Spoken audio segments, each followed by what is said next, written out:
नमस्कार, हमारे छत्तीसगढ़ देख रहे हैं आप और मैं हूं आपके साथ सपना दीपक मदेशिया। बुलेटिन का आगाज करेंगे छत्तीसगढ़ के डिप्टी सीएम विजय शर्मा कबीरधाम के पंडरिया विधानसभा के गांव दामापुर अतरिया दौरे पर पहुंचे, जहां उन्होंने साहू समाज की तरफ से आयोजित 11 कुंडीय लक्ष्मी नारायण यज्ञ से शिरकत की।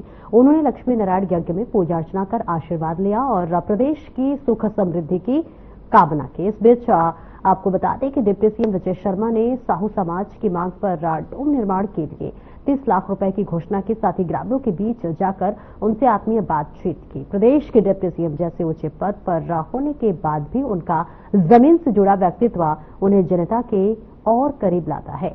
दामापुर पहुंचते ही उन्होंने न सिर्फ ग्रामीणों का हालचाल जाना, बल्कि एक स्थानीय होटल में जाकर उनके साथ चाय नाश्ते का भी आनंद लिया। उनके इस व्यवहार ने ग्रामीणों को यह एहसास कराया कि वे सिर्फ एक जन प्रतिनिधि ही नहीं, बल्कि अपनेपन से भरे एक सच्चे जनसेवक भी हैं। डिप्टी सीएम की ये सादगी और आत्मीयता ने वहां मौजूद लोगों को गहराई से प्रभावित किया है। लोग उनसे खुलकर मिले और आत्मीयता के इस स्वभाव को सराहा। ग्रामीणों ने भी इस मुलाकात को अपने जीवन का एक विशेष क्षण बताया। उन्होंने बताया कि डिप्टी सीएम विजय शर्मा का ये व्यवहार उन्हें परिवार का सदस्य जैसा महसूस कराता है।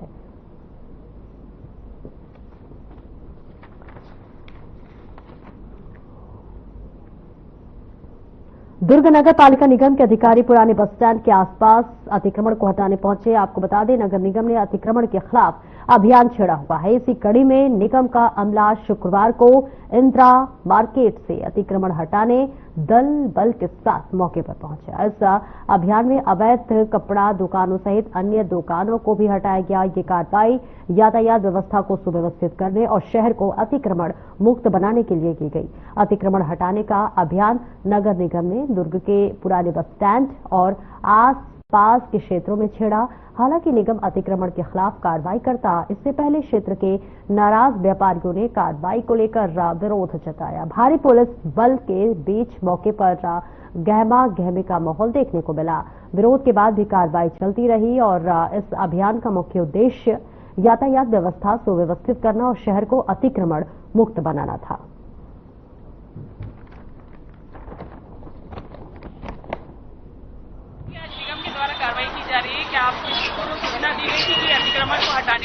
नहीं मैडम, हम लोग को कोई नोटिस नहीं मिला है, कोई सूचना नहीं मिला है। अचानक से आए और दुकान में जेसीपी भिड़ाए हैं, टीना उना भी तोड़ दिए और पूरा बोर्ड वोर्ड भी तोड़ दिए। उसके बाद बोले कि 1 घंटे का बस समय है, आप तुरंत दुकान खाली करो। क्या आप लोग को यहाँ से हटाया गया है तो दुकान दिया गया? नहीं दिया गया है मैडम, और बहुत पहले रसीद कटा था हम लोग का 2008 में। आप लोग के द्वारा क्या निगम में टैक्स पटाया जाता है या किसी तरह का कर पटाया जाता है? और हर साल हम लोग का गन्ना मशीन का रसीद कटता है और दुकान के लिए किसी तरह का टैक्स नहीं। टैक्स पहले डेली का 10 रुपए का रसीद कटता था, अभी कुछ दिनों से मतलब रसीद कटना बंद है।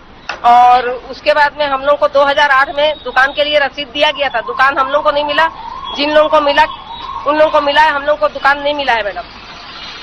और हमारे पास रसीद भी है। मेरा नाम सुजाता सिंह। लड़ाई चल रही है दुकान को बचाने की। 40 साल से हम यहाँ बैठे, 15 साल से लड़ाई चल रही है। 15 साल से 2010 में थोड़े दिन उन्होंने 2000 की और 5000 के ऊपर सीट आते थे। 5000 वालों को लोगों को दुकान दिया गया, बाकी को तो 2000 वालों को कहीं दुकान मिली नहीं। दुकान बचाने की बात आप कर रहे हैं, प्रशासन क्या चाहता है? उनका दुकान हटाना चाहते हैं या व्यापार? वो तो हटाना ही चाहे ना भाई, शिफ्ट कहाँ का शिफ्ट कर ही नहीं रहे ना। 2020 में यानी कि हमारा कोर्ट का ऑर्डर आया है, 2020 से लेकर अभी तक कम 10 से 12 निगम चलती है, कलेक्टर में चलती है, सब जगह चलती है, लेकिन हमारा व्यवस्थापन का कुछ कर ही नहीं रहे इन लोग। तो जाते जब बोलते जांच कराएंगे करके, उसके अलावा कुछ काम ही नहीं करते। उसके बाद ऐसा लगता है 5 साल कुंभकर्ण तो 6 महीने सोचा था, 6 महीने जागता था। निगम तो पूरा 5 साल से कोई नहीं है।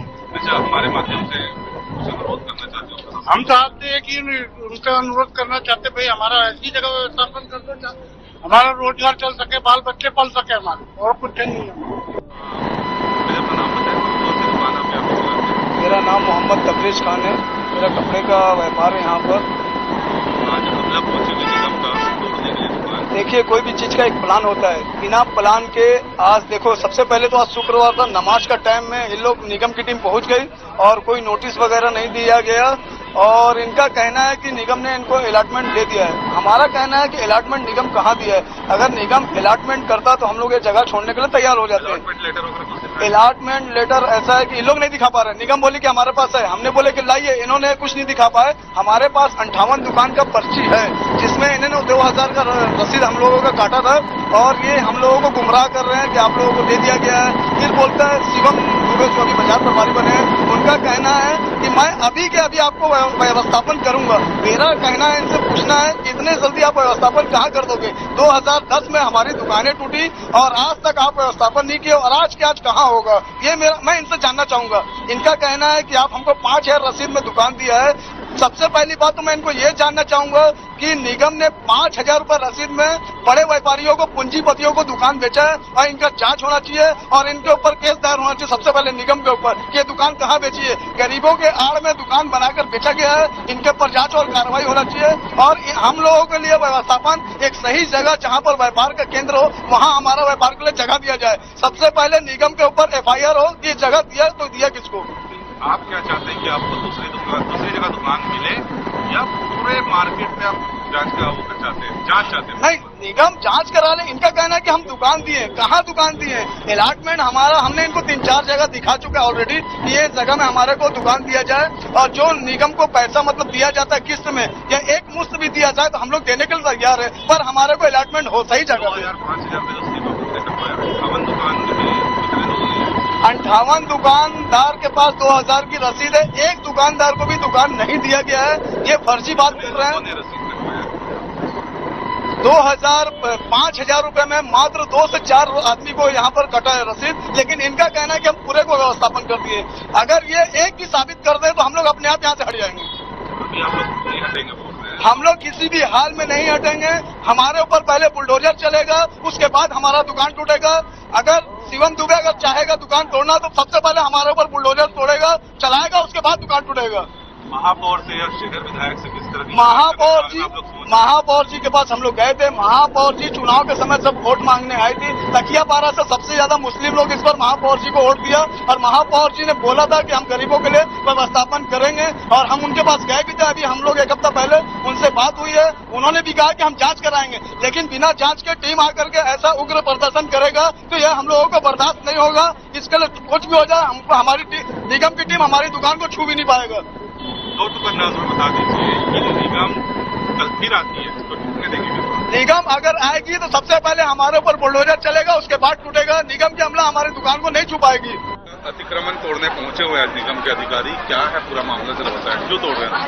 ये जो है ना, नगर निगम के द्वारा यहाँ पे कुछ लोगों को 2010 में भारतीय स्टेट बैंक गंजपारा के पीछे में दुकान बना के दी गई थी, जिसमें 5000 की रसीद कटी हुई थी। तो नगर निगम के द्वारा लोगों को ये लगा है कि जिनको दुकान वहाँ मिल गई है उसके बाद भी यहाँ पे वो व्यापार कर रहे हैं। लेकिन क्या है, अतिक्रमण जो है ना यहाँ पे 2008 में भी हुआ था, 2010 में भी हुआ था। तो जब हुआ था तो 2000 की जो रसीद कटी थी उन लोगों को यहाँ पे दुकान नहीं मिली थी, जिसमें चप्पल लाइन आता है, पुराना बस स्टैंड आता है और यहाँ के इंदिरा मार्केट का। तो 58 लोगों को रसीद नहीं मिली थी। तो आज उनको बोला गया है कि 2000 की रसीद वालों को आप दुकान दे दीजिए, अतिक्रमण पूरा खत्म हो जाएगा। आप जनप्रतिनिधि होने के नाते क्या कहेंगे जो अतिक्रमण तोड़ रहे हैं? अतिक्रमण जिनको 5000 की रसीद स्टेट बैंक के पीछे में दुकान मिल गया उनको नगर निगम के द्वारा हटाया जा रहा है, और जो 2000 की रसीद जो नगर निगम द्वारा कटाई गई थी उन 58 दुकान वालों को नहीं मिला गया। तो हम ये मांग है कि आप उनको दुकान दे दीजिए और यहाँ से वो खुद ही हट जाएंगे। क्या कर रहे हैं? तो अतिक्रमण उनको हटाया जाएगा। अतिक्रमण हटाया जाएगा जी। दुकानें तोड़ने आज नगर निगम के अधिकारी सब पहुंचे हुए हैं। आप लोगों के द्वारा विरोध किया जा रहा है, कार्रवाई कर रहे हैं आप लोग, विरोध अतिक्रमण तो हटने कोर्ट का आदेश है हमारे पास। इन लोगों ने व्यवस्थापन आज तक हमारा किया है ना, 2020 में आदेश किया, आज तक के बोलते रहे कि हम आपका व्यवस्थापन कर देंगे, अभी कर देंगे, 1 महीना बाद कर देंगे, 2 महीना बाद कर देंगे। जगह देख रहे हैं, स्थल देख रहे हैं। हम लोग इनके झांसे में आके जब बैठे, निगम बोल रहे हैं, निगम में कई आयुक्त बदल गए, कई अधिकारी बदल गए, है ना। तो आज तक के नहीं किए तो मजबूरी है हमारा, है ना। तो हम ये दिखा रहे हैं उनको आदेश अभी भी। अभी कलेक्टर के पास गए थे 4 दिन पहले, निगम आयुक्त के पास गए थे, ये पावती है हमारे पास पूरा, महापौर के पास गए थे। अधिकारी आए कार्रवाई करने के लिए, वो कह रहे हैं कि हम तो तोड़ेंगे, कार्रवाई करेंगे। कैसे तोड़ देंगे ये बताओ? कोर्ट का आदेश है, अगर कोर्ट से आगे और कुछ है क्या कानून कायदा अपने इंडिया में? बताओ, हिंदुस्तान में और कोई कानून है कोर्ट के आगे? कोर्ट को तो मानना ही पड़ेगा ना। अगर नहीं मानते हैं तो कंटम लगाएंगे, कोर्ट ऑफ कंटम की कार्रवाई होगी इनके ऊपर, अधिकारियों के ऊपर। आपकी दुकानें ना तोड़ के अगर सील कर दें तो उस कंडीशन में आप लोग का क्या कहना है? सील होने नहीं देंगे, फिर हमारे रोजी रोटी कहाँ जाएगी? हम तो रोज कमा के रोज खाने वाले लोग हैं, तो हमारी रोजी रोटी के लिए क्या होगा? सील कर देंगे तो निगम देगी रोज का खर्चा के लिए पैसा। क्या समझते हैं? परेशानी का हल यही है कि अच्छा जगह देख के जहाँ हमारा व्यापार चल सके। हम ऐसा नहीं बोल रहे कि हमको यहीं पे बना के दे दो, आप बना दो जहाँ हमारा व्यापार चल सके। जंगल में तो नहीं चलेगा ना व्यापार, 5 किलोमीटर दूर फेंक दोगे तो नहीं चलेगा, है ना। इन लोगों ने शीतला मंदिर में व्यवस्थापन कर दिए थे एक बार कोर्ट को बताने के लिए 43 लोगों का, और बोलते हैं व्यवस्थापन दे दी। तो शीतला मंदिर के अंदर कैसे व्यवस्थापन होगा यार, जरा ये बताओ आप। है वहाँ बजरंग दल और विश्व हिंदू परिषद पूरा चढ़ गए थे आगे, विरोध के दुनिया भर का। फिर आगे कलेक्टर और उनके पास भी उन लोगों ने घेराव वेराव किए, ले दे के भागे वहां से हम, है ना। तो मंदिर परिसर में हम कैसे ले सकते हैं बताओ? तकरीबन कितना जगह की मांग आप लोग कर रहे हैं? 58 हमको 8 बाई 10 बाई 12 का दुकान बना के दे दे, जो पर्याप्त मतलब हमारा उसमें चल सके रोजी रोटी। हम कोई 10 बाई 20 या 50 का नहीं चाहिए हमको।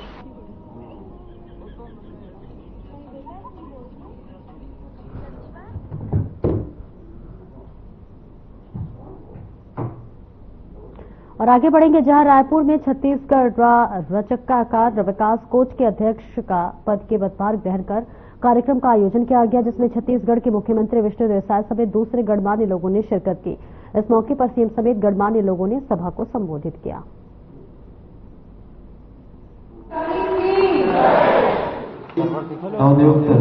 जिस उद्देश्य के लिए ये रचक्काकार विकास बोर्ड का गठन हुआ है कि पूरे प्रदेश में हमारे रजक समाज को एक सम्मान मिले और उनका जो पुश्तैनी धंधा है, जो हुनर है, और मैं समझता हूं कि रजक समाज पूरे प्रदेश के एक गांव में उनका निवास होगा, कहीं बोलता है, लेकिन एक भी गांव ऐसा नहीं होगा जहां इस समाज की उपस्थिति नहीं होगी। और इस समाज की कितनी उपयोगिता है हमारे आदरणीय रामविचार नेताम जी विस्तार से बता चुके हैं। लेकिन मैं समझता हूं कि जिस उद्देश्य से इस बोर्ड का गठन हुआ है कि समाज का विकास हो, समाज के पास जो हुनर है उसको समय के साथ और सरकार की सुविधाओं को उपलब्ध कराते हुए अपने हुनर में वो विकास करें, आर्थिक रूप से और सक्षम हो। ये इस बोर्ड के गठन का उद्देश्य है और इस उद्देश्य को हमारे आदरणीय प्रहलाद रजक जी भली भांति पूरी करेंगे।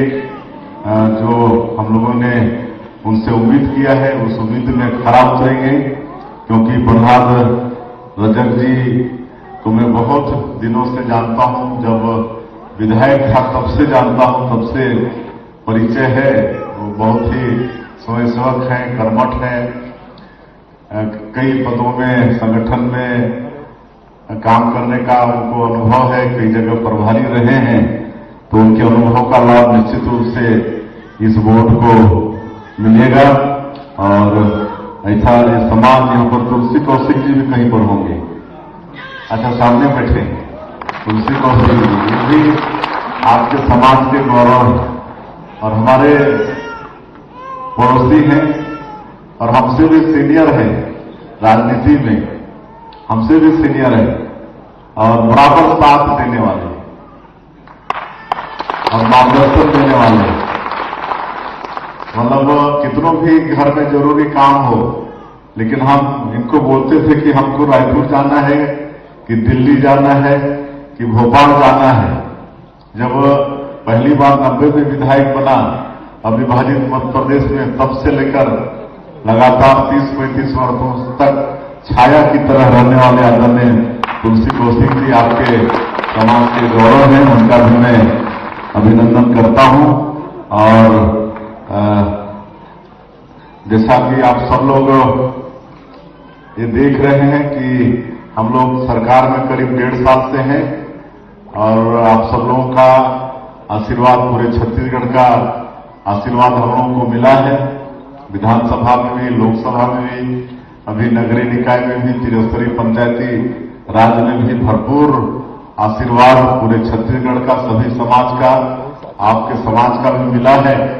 और हमारी सरकार विश्वास में खरा उतरने का प्रयास कर रही है।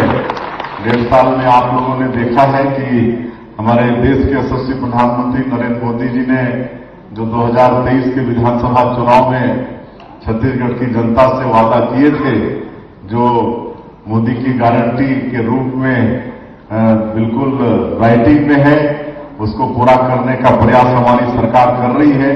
चाहे वो गरीबों के लिए प्रधानमंत्री आवास योजना हो, चाहे धान का कटोरा में अन्नदाता किसानों से किया गया वादा हो। 2 साल हो गया है, हम लोग 21 क्विंटल प्रति एकड़ धान खरीद रहे हैं, 3100 रुपया धान का कीमत दे रहे हैं और धान खरीदी के 1 सप्ताह बाद ही अंतर की राशि दे रहे हैं। 2 साल का बकाया बोनस भी दिए। आज 70 लाख से ज्यादा हमारी विवाहित माता बहनों को महतारी बंधन का पैसा दे रहे हैं। हमारे वनवासी क्षेत्र में सरगुजा बस्तर में जो 12.5-13 लाख परिवार तेंदुपत्ता से जुड़ा है, उनकी जीविका का मुख्य साधन है, उसका कीमत 5,500 मानक बोरा करके बोनस भी दे रहे हैं। ये सारा विकास का काम आप लोग देख रहे हैं। पीएससी घोटाले की भी उच्च स्तरीय जांच की हमारे प्रधानमंत्री जी ने वादा किया था, उसकी भी सीबीआई जांच कर रही है। उसमें भी जो दोषीदार थे, जो हमारे छत्तीसगढ़ के भविष्य, हमारे बेटा बेटियों के भविष्य के साथ खिलवाड़ किए थे, वो भी दंडित हो रहे हैं। ये सारा विकास का काम हो रहा है। रामलला दर्शन योजना भी शुरू किए हैं, जिसमें अभी तक 22,000 से ज्यादा लोग लाभान्वित हुए हैं। एक जानकारी मैं और लेना चाहूंगा कि अभी हम लोग मुख्यमंत्री तीर्थ यात्रा दर्शन योजना भी पिछले महीना से शुरू की है। आप सबको मालूम होगा कि डॉक्टर रमन सिंह मुख्यमंत्री थे, 15 साल हम लोगों की सरकार थी, तो उन्होंने बूढ़े बुजुर्ग माता पिता की इच्छा पूरी करने के लिए मुख्यमंत्री तीर्थ यात्रा दर्शन योजना शुरू किए थे। आप सबको मालूम है कि सबकी इच्छा होती है हमारे बूढ़े बुजुर्गों की कि स्वर्गवासी होने के पहले कभी गंगा स्नान कर लें, तीर्थ व्रत कर लें, लेकिन कई परिवार में सक्षमता नहीं होती है। लेकिन उनकी इच्छा पूर्ति का काम भी पिछली सरकार में शुरू हुआ था, जो बीच में बंद हो गया था। पिछले महीने से उसको भी हम लोग शुरू किए हैं। 60 साल के ऊपर के बुजुर्ग माता पिता इस योजना का लाभ ले पाएंगे और जो दिव्यांगजन है, विधवा है, परित्यक्ता है, उनके लिए उम्र की कोई पाबंदी नहीं है। वो 60 साल से कम उम्र वाले भी इस योजना का लाभ ले सकते हैं। और आप लोगों को मैं बताना चाहूंगा कि हमारा ये छत्तीसगढ़ पहला प्रदेश है पूरे देश में जो सुशासन और अभिसरण विभाग का हम लोग गठन किए। सुशासन स्थापित करने के लिए, सरकार में पारदर्शिता लाने के लिए और भ्रष्टाचार के जितने रास्ते हैं सबको बंद करने के लिए सुशासन और अभिसरण विभाग कि हम लोग यहाँ पर गठन किए हैं और उस अनुसार हम लोग काम भी कर रहे हैं। जितना जो भ्रष्टाचार पिछले दिनों में हुआ है उसकी जांच भी हो रही है, लोग दंडित भी हो रहे हैं और लगातार भ्रष्टाचार के जो रास्ते थे उसको बंद करने का भी प्रयास कर रहे हैं। कोयला में घोटाला होता था, उसको ऑनलाइन कर दिए। शराब में घोटाला होता था, उसमें फिल्टर वो सब बंद कर दिए। तो ये सब हो रहा है और जितने पैसे मानदेय के रूप में, चाहे वो मितानिन हो और भी हो, उनको अब सीधे ऑनलाइन उनके अकाउंट में भेजने का काम हम लोग कर रहे हैं। और एक वादा ये भी था मोदी की गारंटी में कि हम लोग अब हर पंचायत में हर तरह की सुविधा लोगों को उपलब्ध कराएंगे। तो अब आप लोगों को ये बताते हुए हर्ष हो रहा है कि अभी 24 अप्रैल राष्ट्रीय पंचायती दिवस था। उस दिन अभी हम लोग 146 विकासखंड है पूरे प्रदेश में, तो हर विकासखंड का 10-10 पंचायत का चयन करके कुल 1600 1460 पंचायत में हम लोग सीएससी खोले हैं, मतलब कॉमन सर्विस सेंटर, और पंचायत घर में ही एक घर सीएससी को दिए हैं, उनके साथ एमओयू हुआ है और 24 तारीख से वहां पर सारा काम भी शुरू हो गया है। पूरा कंप्यूटर से युक्त ऑफिस उनको दिए हैं। अब वहीं से सारा ट्रांजैक्शन पैसे का पंचायत के अंदर के लोगों का वहीं से होगा, चाहे वो मातारी बंधन योजना का पैसा हो, चाहे धान का कीमत हो, चाहे प्रधानमंत्री आवास योजना का पैसा हो। अब बैंक जाना नहीं पड़ेगा पंचायत के लोगों को, सीएससी का लिंक बैंक से होगा और बैंक का काम वो सीएससी हमारा करेगा। ऐसा 1460 ग्राम पंचायत में 24 तारीख से ये काम शुरू हो गया है। उसे बड़ा कार्यक्रम करके कई पंचायतों में ट्रांजेक्शन करा के देख भी लिए, बात भी किए, काम शुरू हो गया है। आने वाले 6 महीने में हम लोग और फिर 5000 पंचायत में वो सुविधा फिर शुरू करने वाले हैं और 1-8 साल के अंदर या तो अगले साल के राष्ट्रीय पंचायती दिवस के दिन पूरे जो 11,000 से ऊपर ग्राम पंचायत है छत्तीसगढ़ के अंदर में, सब में सीएससी खोल देंगे।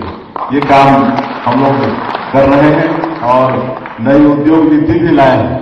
आप सबको मालूम है कि हमारा छत्तीसगढ़ बड़ा संपन्न प्रदेश है, खनिज संपदा से भरपूर है, वन संपदा से भरपूर है। 44% भूभाग हमारा छत्तीसगढ़ वनों से आच्छादित है, सैकड़ों तरह के फॉरेस्ट प्रोड्यूस है। तो हम लोग यहाँ पर नई उद्योग नीति के माध्यम से मैं आप लोगों को बताना चाहूंगा कि अभी ये 1.25 साल 1.5 साल में ही, और उद्योग नीति को लाए हुए तो हम लोग को 4-5 महीना ही हुआ है।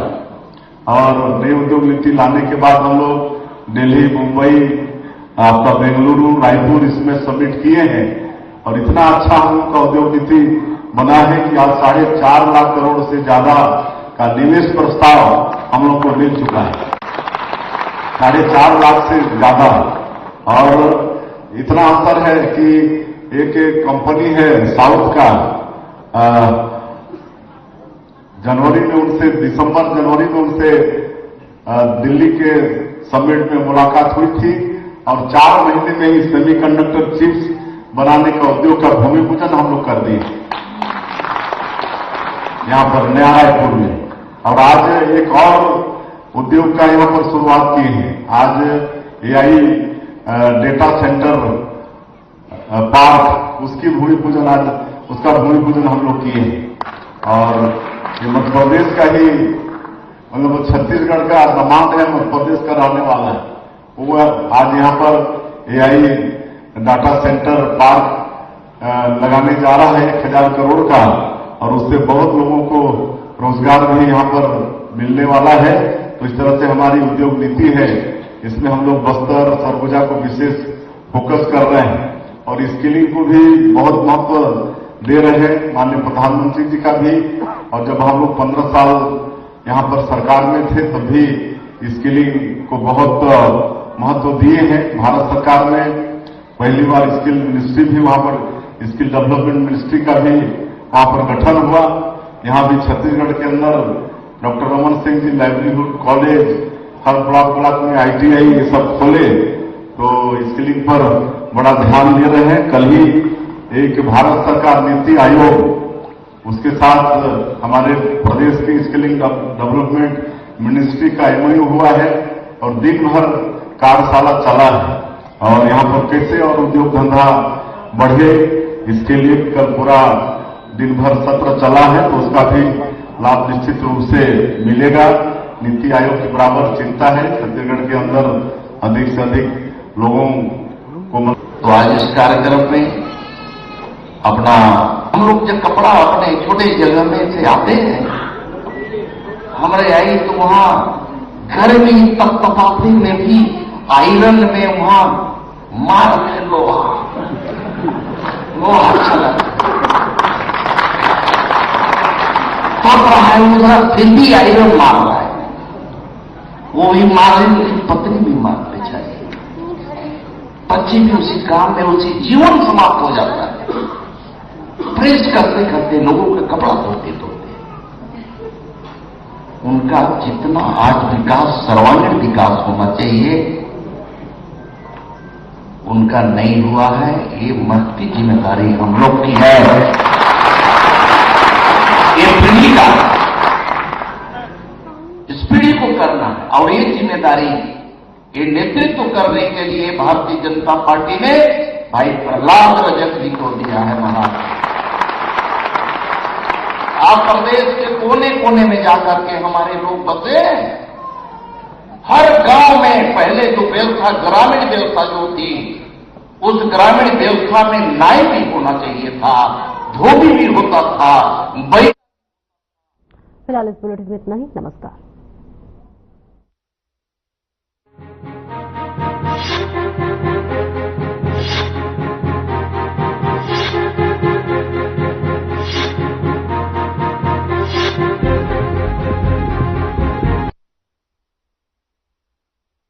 क्या रंग